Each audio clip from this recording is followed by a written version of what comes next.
최근 스마트폰이나 자동차 등에서 인공지능 음성 언어 비서 시스템이 사용되고 있다.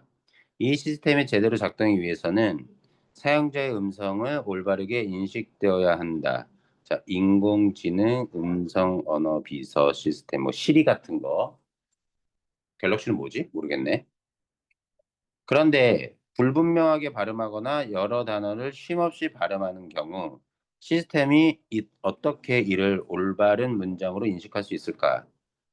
이럴 때는 입력된 음성 언어를 문자 언어로 변환한 다음 통계 데이터를 활용하여 단어나 문장의 오류를 보정하는 자연어 처리 기술이 사용된다.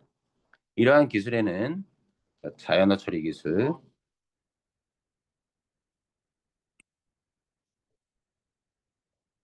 자연어 처리 기술이 꾸며주는 건 음,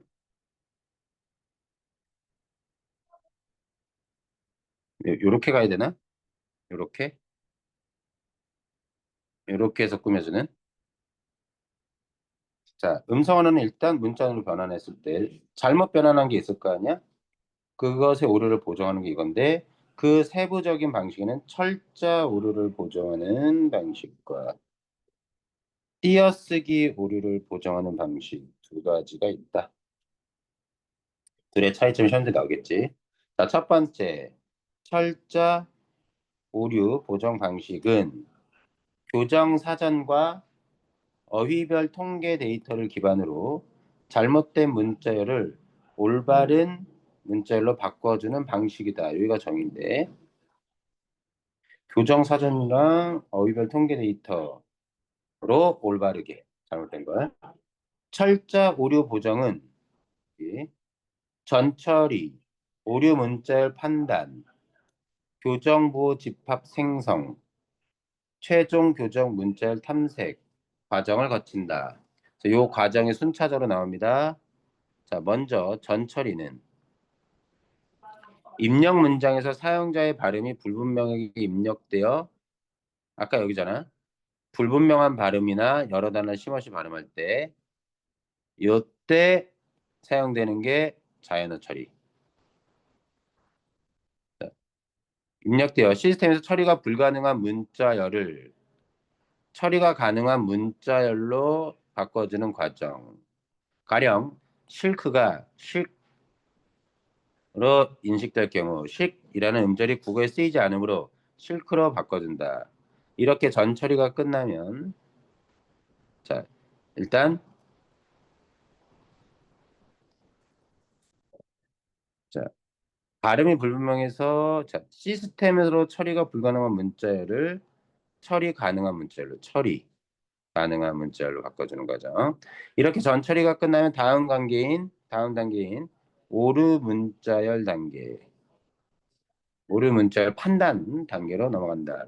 이 단계에선 입력된 문장을 어절 단위의 문자열로 구분하며 각 문자열이 교정 사전에 오류 문자열에 존재하는지 여부를 판단한다. 확인한다. 근데 자, 교정 사전이랑 오류 문자열과 이를 수정한 교정 문자열이 쌍을 이루어 구축되는 사전. 자, 예를 들어 사람들이 자주 틀리는 어휘는 하려고의 경우 교정 사전에 오류 문자열에 하려고를 놓고 이를 수정한 교정 문자열에 하려고가 들어가 있다. 일단 사전인 거야. 미리 만들어진 것인 거죠. 그래서 어떻게 돼 있다? 틀린 문자열과 교정된 올바른 문자열. 자, 오류 문자열과 그래서 이를 수정한 교정 문자열. 이 짝을 이뤄서 구축되어 있는 거. 그럼 오류 문자열 판단은 뭐냐? 전처리가 끝나고 전처리는 처리 가능한 문자열로 바꿔주는 거였는데 이 경우 일단 그 문장을 오류 문자에서 판단하기 전에 이것을 확인하기 전에 일단 어절 단위의 문자열로 구분해주고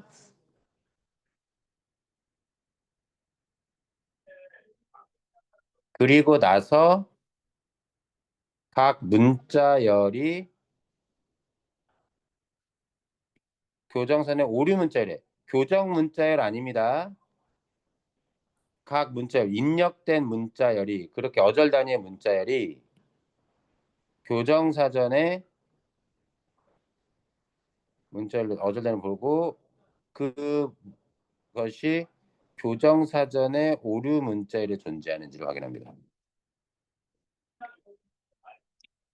자, 처리된 문자열이 교정사전 오류 문자열이 존재하지 않을 경우는 바로 문장으로 도출. 존재할 경우에는 교정 후보 집합 생성 단계로 넘어간다. 자, 존재할 경우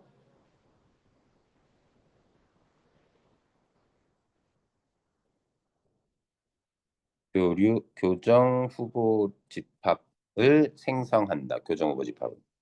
2단계에서는 오류 문자와 교정 문자 모두를 교정 후보로 하는 어, 교정 후보 집합을 생성한다. 예컨대 전처리된 문자열이 전처리된 문자열은 뭐죠? 전처리는 처리가 가능한 문자열로 바꿔줬던 그래서 처리가 됐는데 하려고가 됐어. 하려고와 하려고 모두 그랬더니 문자열에 하려고니까 오류 문자열에 하려고에 있겠지. 존재하겠지. 처리된 문자열 하려고가 오류 문자열에 존재해.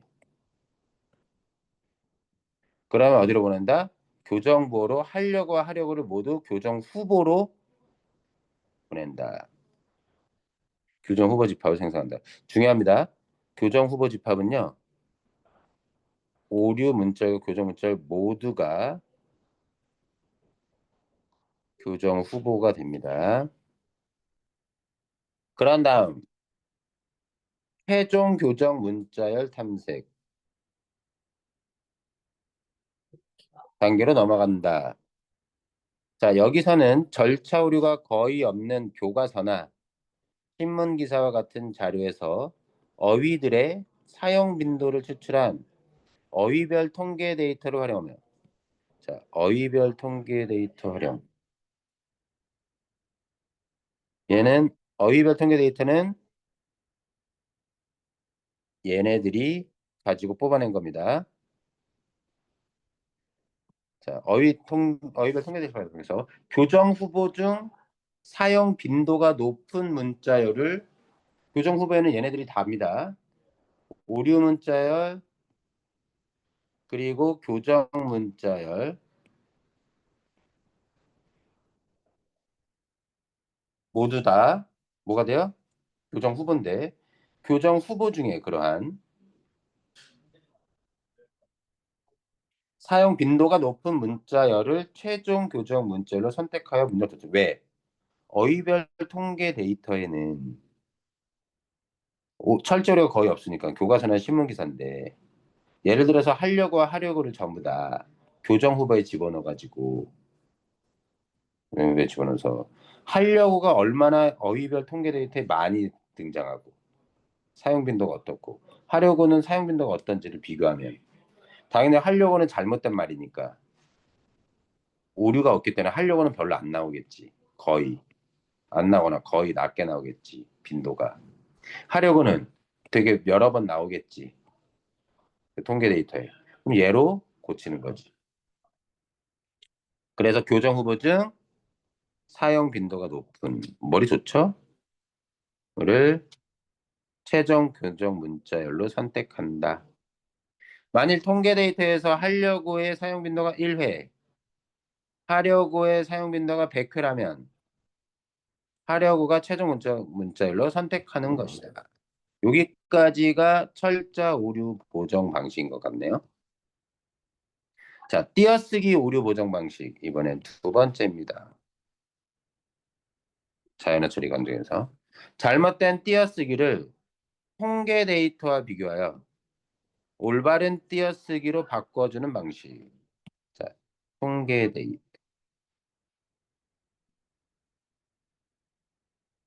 비교.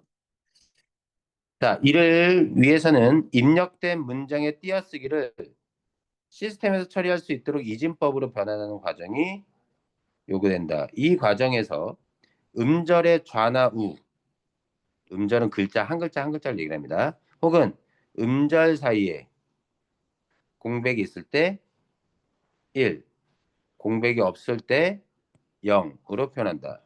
자, 가령 동생이 밥을 먹었다라는 문장에서 밥은 음절 좌우에 모두 공백이 있으므로 이를 이진법으로 나타내면 1, 밥 1이 되는데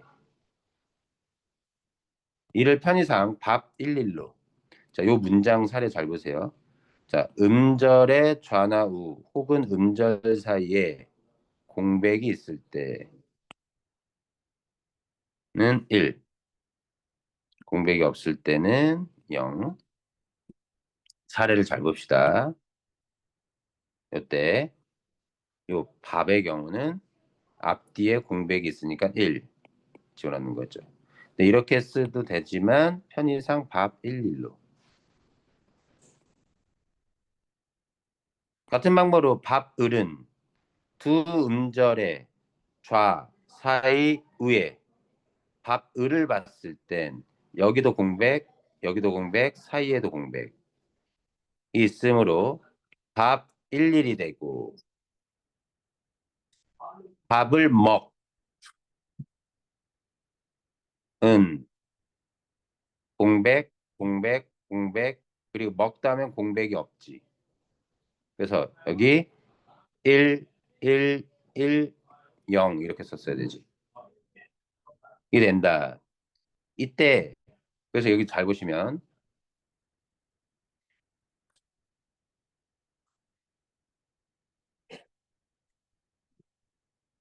이렇게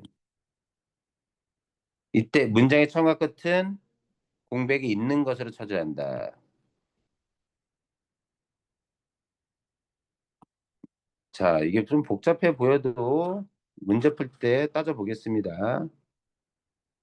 자, 이렇게 띄어쓰기를 이진법으로 변환해. 첫 번째, 띄어쓰기를 이진법으로 변환하기. 변환하고 올바르게 띄어쓰기가 구현된 문제에 추천한 통계 데이터와 아까 어휘별 통계 데이터랑 되게 비슷하죠? 그래서 통계 데이터와 비교한다.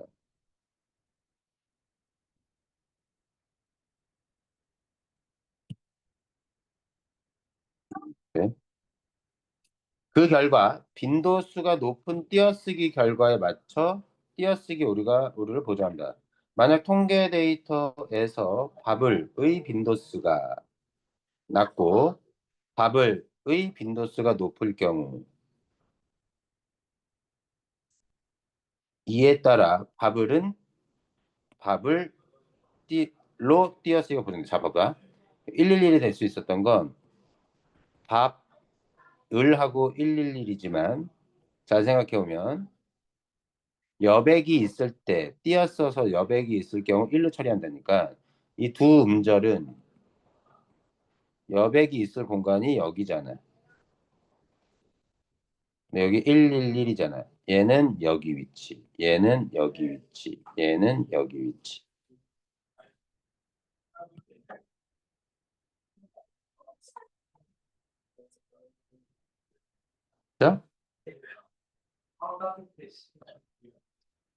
자, 요 표시는 요거고요. 요 표시는 여기입니다. 자, 이러한 방법들은 모두 올바른 단어 문제 출제한 통계 데이터를 기반으로 보는 데는 공통적, 그쵸? 통계 데이터가 있어야 돼. 올바른 단어나 문장에서 추출된 통계 데이터. 보정의 정확도를 향상시키기 위해서는 통계 데이터의 양을 늘리는 것이 요구되지만 그러면 처리 속도가 감소한다. 왜? 다 비교해야 되니까. 통계 데이터의 양. 근데 통계 데이터의 양이 늘면 정확도 향상. 이러한 문제점을 해결하기 최근엔 보정 정확도와 타이트 처리 속도를 향상시키기 위한 방법이 지속적으로 연구되고 있다. 문제 풀어볼까요? 아, 보죠.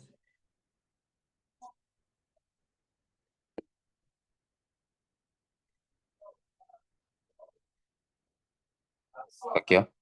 잘못 입력된 문장이 보정되지 않으면 음성언어 비서 시스템이 제 기능을 발휘하지 못한다. 여기. 제대로 작동하기 위해면 사용자의 음성이 바르게 인식되어야 제대로 작동한다 그랬으니까 안 되면 제대로 작동하지 않는 거죠. 적절하고요. 음성 인식 오류를 보정할 때는 사용자의 음성 언어를 문자어로 변환하는 과정이 선행된다. 그게 자연어 처리의 뜻이었죠. 일단 음성 언어를 문자 언어로 변환해서 통계 데이터 아까 얘기했지? 여기 있는 통계 데이터, 여기 있는 통계 데이터 이런 것들을 활용해서 교정을 하게 됩니다. 적절. 철자 오류 보정 방식은 각 단계마다 입력된 문장을 음절 단위로 구분하여 데이터를 처리한다. 각 단계가 여기저기 있거든요. 여기 문자열의 정의는 데이터를 다루는 일련의 문자, 데이터로 다루는 일련의 문자.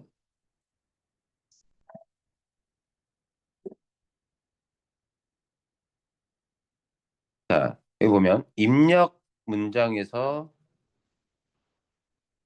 사용자 발음이 불분명히 입력돼서 처리가 불가능한 문자를 처리 가능한 문자로. 이게 사례가 뭐예요? 이런 음절, 이런 발음인데 이것이 잘못 이렇게 발음될 때 이거는 국어에는 쓰이지 않으니까 실크로 바꿔주는 입력된 문장을 음절 단위로 구분하여는 작업이 있는데 그것은 전처리 단계에서는 하죠. 그죠? 여기가 틀렸습니다. 각 단계마다 틀려요. 입력된 문장을 음절 단위로 구분하여 데이터 처리하는 방식은 전처리 과정입니다.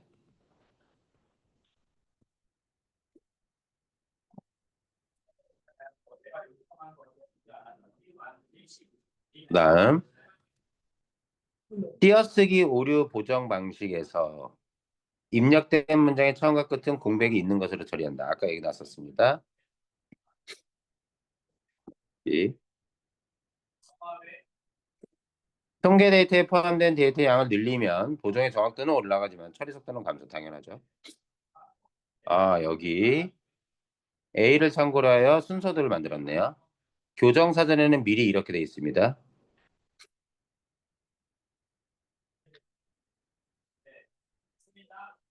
어휘별 통계 데이터 비교했더니 횟수가 이렇게 다르다는 거죠. 쇼팽에 왈 들어줘. 이럴 때는 요거 전처리를 통해 여기에서 교정이 되겠죠. 이런 건 없으니까 왈치로 입력 불가능하니까 왈을 왈치로 교정하여 처리하는 문자로 바꿔준다. 전처리 그 과정입니다. 오케이. 3년짜리지만 되게 쉬울 것 같아요. 자, 나 단계. 입력된 문자를 교정 사전에 오류 문자를 존재하는가? 그럴 때 쇼팽 입력 문장인데 확인한 결과 오류 문자열에 해당하지 않으므로 결과 문장으로 바로 보낸다. 그쵸? 교정된 문자열. 자, 입력 문자열이 여기 나옵니다. 이렇게 해서 전 처리가 끝나면 오류 문자를 판단하는데 이때 오류 문자열은 교정 사전에 오류 문자열과 얘 중에 그죠? 오류 문자열에 들어 있는지 찾고요. 만약에 처리된 문자열이 이렇게 처리된 문자열이 교정 사전에 오류 문자열이 존재하지 않으면 바로 도출. 그래서 2번 선지 적절. 존재하는가? 아니요. 바로 출력. 자, 틀어줘는 교정사를 해봤더니 오류 문자에 해당이 되네요. 있어요. 그쵸? 그가 해당하므로 교정 후보 집합 생성 단계로 보낸다. 이때 보낼 때 교정 후보로 뭐랑 뭐를 다 보냅니까? 틀어줘와 틀어줘를 둘 다 보내죠. 틀어줘만 보내진 않습니다. 다 틀어줘가 교정 사전에 문자에 있으므로 틀어줘만을 교정 후보로 하는 교정 후보 집합. 여기가 틀렸죠? 얘가 아니라 만이 아니라 틀어줘와 틀어줘 둘 다 교정 후보로 하는 교정 집합 취급하고요. 5번 어휘별 통계 데이터를 적용하여 빈도가 높은 틀어줘를 출력하는 거죠. 최종 교정 문자를 선택합니다. 오케이. 순서도 좋네요. 자, 띄어쓰기. 나는 학생이다. 나는 학생이다인데.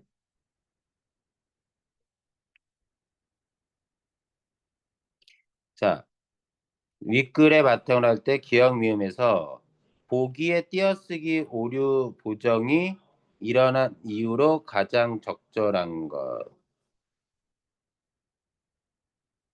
색만 보면요. 양쪽에 보니까 여긴 여긴 빈칸이 없으니까 0. 여기는 1. 그것을 지금 0, 1로 표시했습니다. 근데 여기를 붙였어야 돼요. 그죠?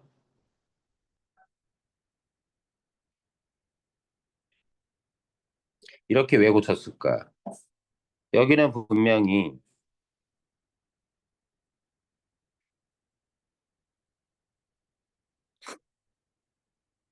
얘랑 얘가 붙었잖아. 얘는 떨어졌고 얘는 붙었잖아. 그러면 생이다. 인데 여기를 비교해 봅시다. 생이다는 어때요? 여기 0이죠. 여기 1이죠. 여기 0이죠. 여기 1입니다. 그죠? 그런데 여기는 어때요? 생이다는 0이죠. 0이죠. 1이죠.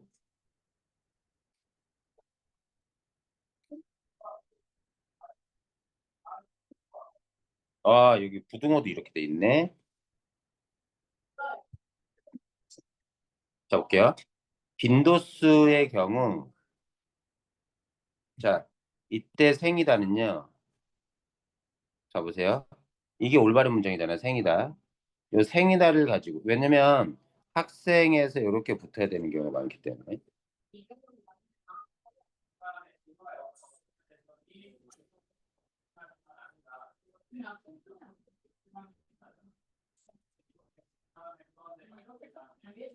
지금 생만 문제가 되는 게 아니고, 학생만 문제가 되는 게 아니고, 이다만 문제가 되는 것도 아니죠. 생이다를 구분해야 되나? 이걸로 구분할 여지도 있죠.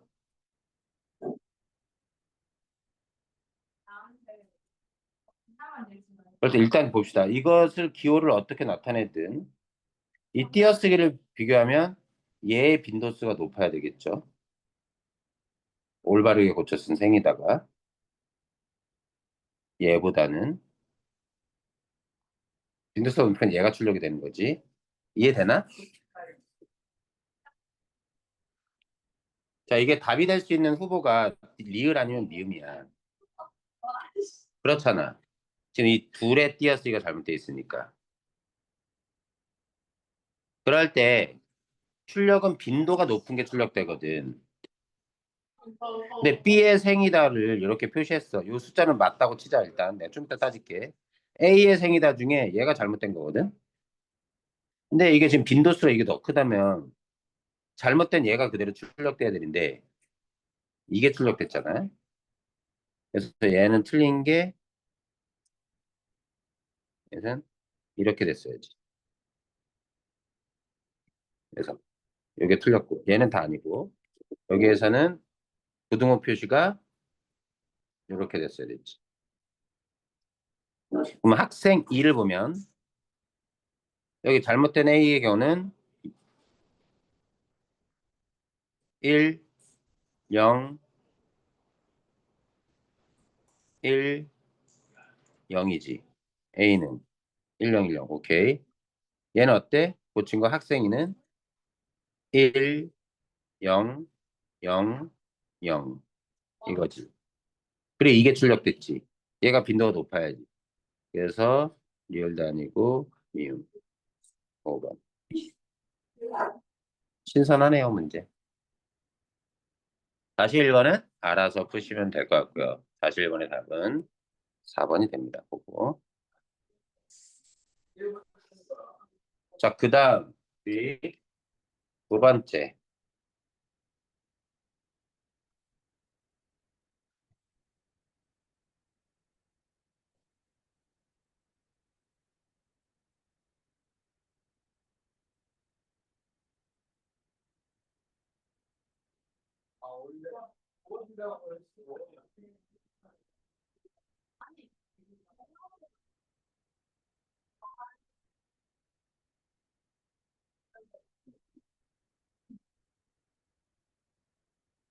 자, 과징근 질문 가봅시다. 자, 여기 하나, 1, 2, 3, 4. 가보죠. 자, 과징금이랑 정의겠네요. 법령이나 자치법규 등에 따른 의무를 위반한 자에 대해 그 위반 행위에 대한 제재로 부과하는 금전적 제재. 아이고, 어렵네요. 자,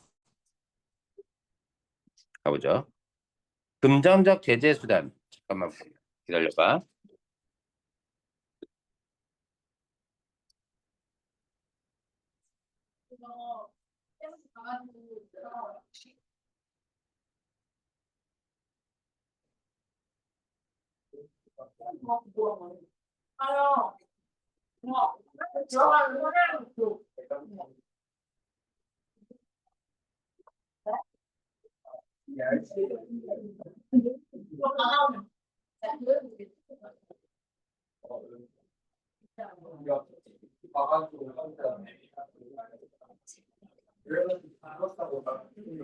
자, 볼게. 우리가 법률 뭐 이런 건 들어봤지만 일단 법령은 법률과 명령의 결합이에요. 그걸 줄여서 얘기한 겁니다.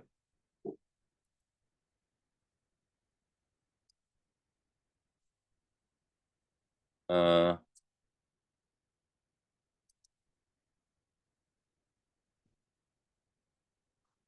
음, 알면 보면 뭐냐면 미리 얘기할게. 법률은 국회가 제정하고 명령은 아는지 모르겠지만 법률보다 하위 개념으로 대통령령 행정기관이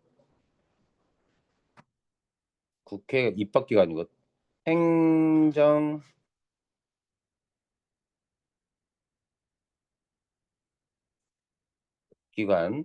그래서 대통령령에는 뭐가 있냐면 일로 와, 연 대통령령 대통령령 뭐 총리가 내리는 총리령 영으로 끝나죠. 그다음 장관들이 내리는 뭐 행정 뭐 기재부 그런데 장관이 내리는 부령 이런 것들이 있습니다. 어쨌든 그런 거야. 어쨌든 법에 얘기한 법 의무를 위반해서 부과하는 금전적 제재. 금전적 제재 수단이라는 점에서 과징금은 형벌로서의 금전적 제재인 벌금과 유사하지만 차이점. 사법기관에서 부과하는 벌금과 달리 행정청에서 부과하는 행정적 제재는 점에서 벌금과 구별된다. 그럼 정리를 잠깐 해보면 과징금, 벌금, 부과하는 주체, 과징금은 행정기관,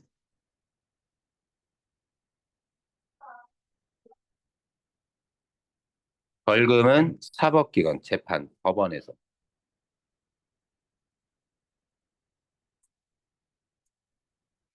얘네는 뭐 행정기관은 일종의 뭐 교통관리 하는 데서 경찰 뭐 이런 데서 내는 거지. 공통점은 제재 종류는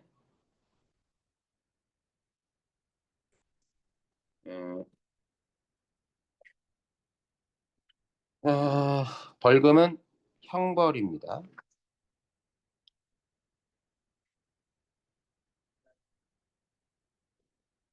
과징금은 형벌은 아닌 거죠.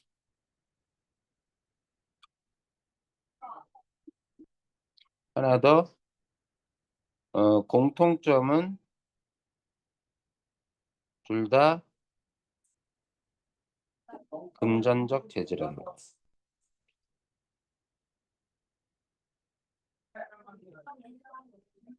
돈 내야 돼. 이게 둘의 공통점. 보죠. 과태료는 경미한 행정법규 위반에 대해 부과하거나 경미한 형사사범을 범죄자로 만들지 않기 위해 부과하는 반면 과징금, 이건 또 과태료와의 차이네요.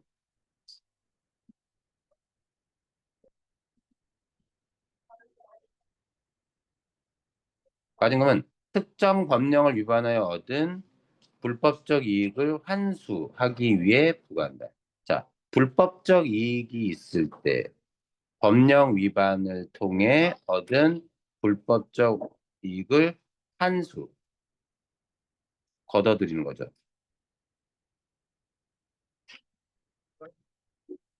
돌려받는.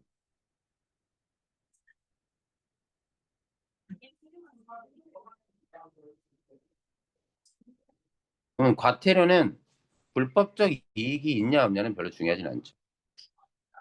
과징금은 불법적 이익이 있어야 됩니다.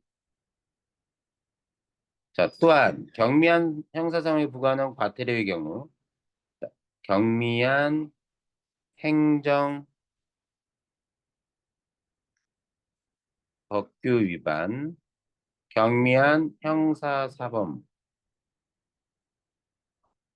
경미한 형사사범에게 부과하는 과태료의 경우는 행정청에서 우선 부과한 후 최종적으로 사법기관의 재판을 받는 과정을 거치며 형벌을 대신하는 측면이 있으므로 과태료의 부과 대상을 형벌의 부과 대상으로 하지 않는 것을 원칙으로 한다. 자, 다시 가보자. 어려운데 살짝 구분하면 내용을. 자, 과태료의 경우는 두 가지에 대해 부과합니다. 그때 경미한 형사사범의 경우, 그 두 번째의 경우, 자, 행정청에서의 우선부가 후에 뭘 거쳐요? 사법기관, 법원에서 재판받는 과정을 거쳐야 됩니다.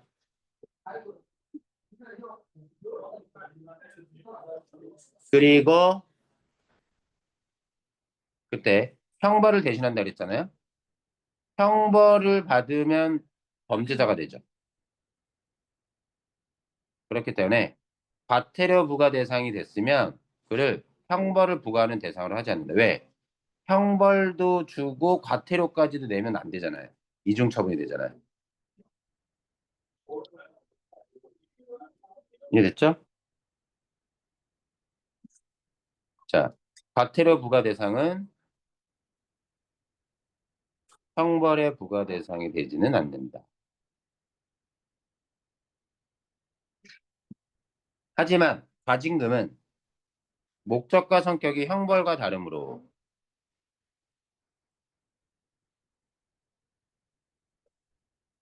동일한 위반 행위에 대해 형벌과 별도로 부과할 수 있으며, 자, 그래서 형벌이 아니야, 과징금은. 위반 행위자가 행정처분에 불복할 때에는 행정소송을 제기할 수 있다. 행정소송 제기. 자, 과태료까지 더 가볼까요? 음,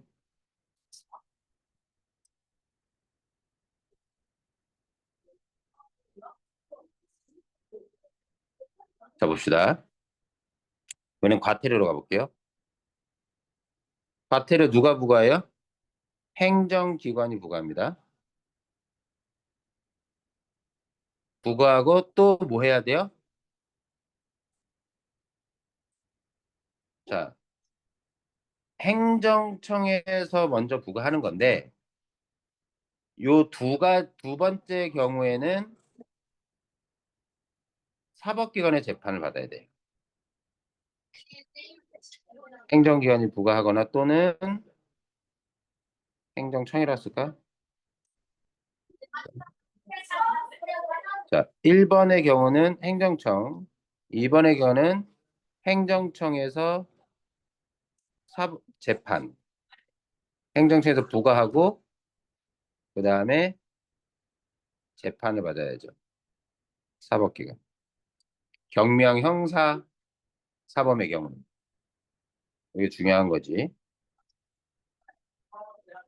자, 1번의 경우는 이번에는 형벌의 의미가 없습니다. 근데 2번의 경우는 형벌의 의미가 있어요. 그런데 과징금은 형벌의 의미가 없습니다. 공통점 여기까지 써야 되겠네. 일종의 과태료도 얘가 둘이 금정적 제재인데 과태료도 금정적인 거라고 보면 되겠습니다.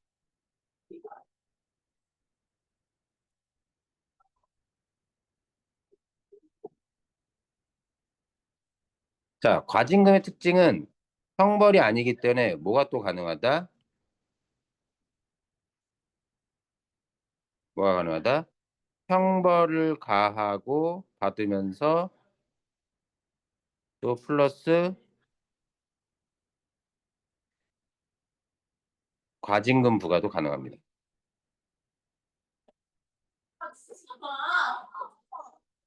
과태료는 어때요? 과태료를 부과했으면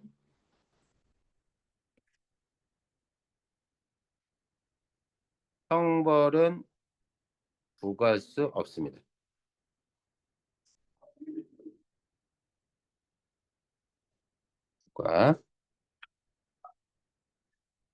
나중에 이거 필기 한번 보여줄게요.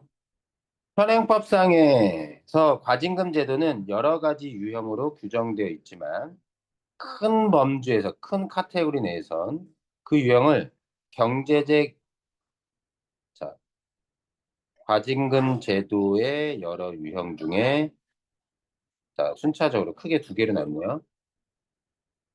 경제적 이익, 환수, 과징금. 아까 과징금은 뭐였어요? 특정 법령을 위반해서 불법적 이익을 얻은 걸 환수하는 겁니다. 이때 경제적 이익은 뭘 얻겠어요? 불법적으로 얻었겠죠. 환수하기 위한 제도로 위반 행위에 대한 제재로서의 성격과 부당 또는 불법적 이익을 환수하거나 박탈한다는 경제적인 성격을 함께 가지고 있다. 자, 경제적인 성격과 제재로서의 성격. 하지만 전자의 성격은 자, 제재로서의 성격은 모든 제재 처분이 가진 공통점이므로 본래적인 특징은 후자의 성격이 있다. 자, 요 용어로 따지는. 왜? 모든 제재 처분, 행위에 대한 제재로서의 성격, 형벌을 가하든, 과태료를 부과하든, 벌금을 부과하든, 다 이건 공통적인 것. 오히려 여기에서의 본질은 요게 본래적 성격이 있다. 이러한 측면에서 이 유형을 본래적 의미의 과징금이라고 한다.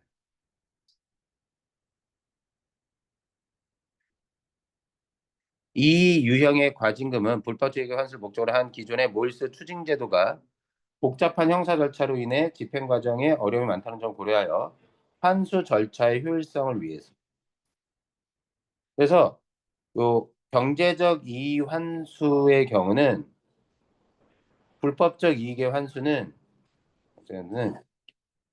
꼭 과징금이 아닌 형사 절차 제도로도 집행이 가능해.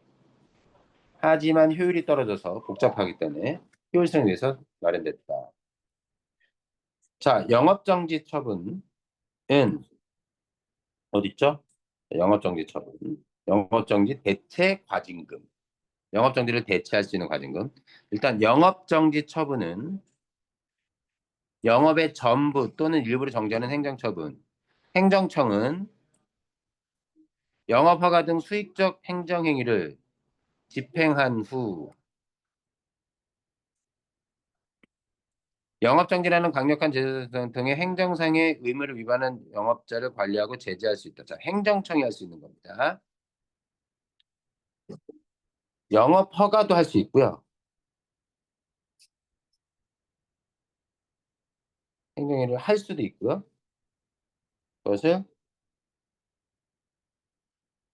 그것에 대해서 수익을 얻지 못하는 수익적 행위를 할 수 없게 하는 영업정지라는 걸 할 수 있습니다.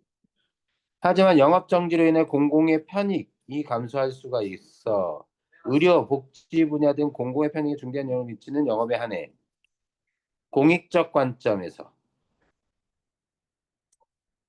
공익적 관점 이꼴 영업정지로 인한 편익의 감소라는 측면에서 영업을 계속하게 하고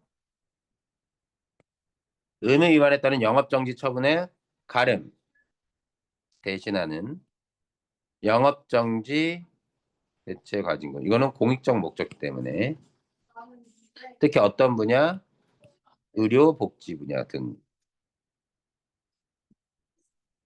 이 유형의 과징금은 본래적 잠깐만 몇 시부터지? 수업이?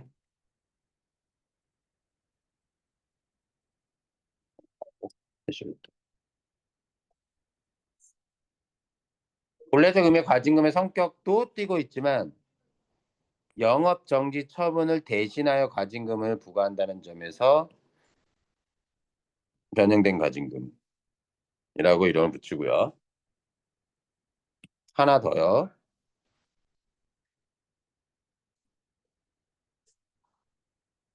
자, 본래적 의미의 과징금 성격도 띕니다. 본래적 의미의 과징금 성격은 여기서 보셔야 돼요. 뭐요? 경제적인 성격, 부당하거나 불법적인 이익을 환수한다는 특징, 이게 과징금의 뜻이었습니다. 과징금. 과징금은 불법적, 법령을 어겨서 불법적 이익을 얻은 걸 환수하기 위한 것이고, 그것이 본래적 의미의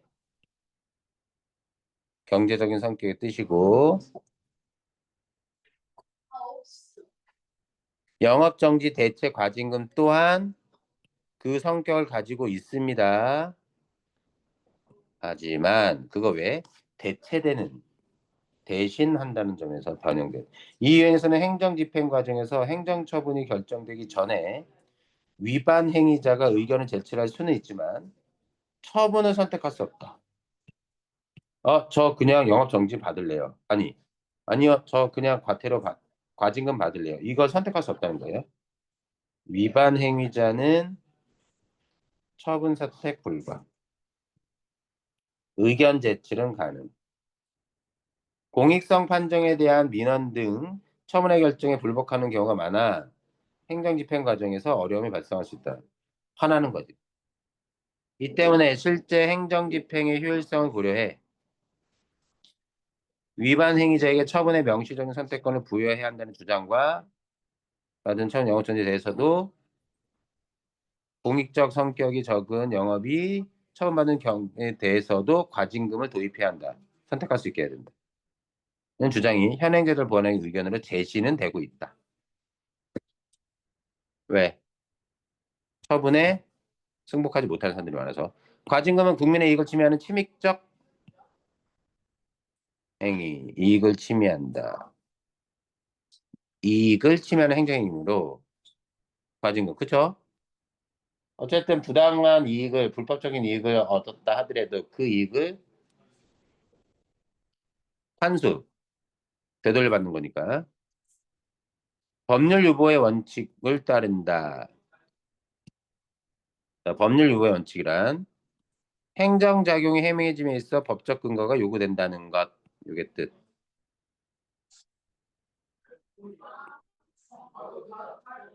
따라서 과징금 응하는 개별 법률에서는 부과 및 징수의 주체, 부과 사유, 상한에 이런 것에 관한 것들을 명확히 규정함으로써 침입적 행위의 남용을 방지하고 이것 때문이네요. 너무 많이 과징금 내릴까 봐. 과징금은 일괄 납부하는 것을 원칙으로 하지만 일괄 납부 시 자금 사정에 현저한 어려움이 예상되는 경우에 한해 납부기한이나 자 일괄 납부 원칙 한 방에 일시금으로 내는 거. 그게 아니라 어려운 경우는 납부 기한을 연기나 분할 납부, 할부로 나올 수도 있어. 과징금 납부 의무자가 기한 연기나 분할 납부를 하려 할 때는 납부 기한 10일 전까지 문서를 통해 행정청에 신청하면 되고 과징금 제도는 이러한 법률 유보의 원칙을 통해 행정 집행 과정에서 국민의 권익이 과도하게 침해되는 것을 막고 있다. 법적 근거를 필요로 한다는 건 법률 유보의 원칙을 준다는 건 침입적 행위의 남용을 방지하기 위해서라는 거 알아두시면 됩니다. 여기 지금 문제를 풀 시간이 없겠네. 3시부터 또 수업이라서 딸려있는 문제 풀어보시고요. 효경아, 조금 있다가 나와줘. 나 이거 닫았다가 나갈게.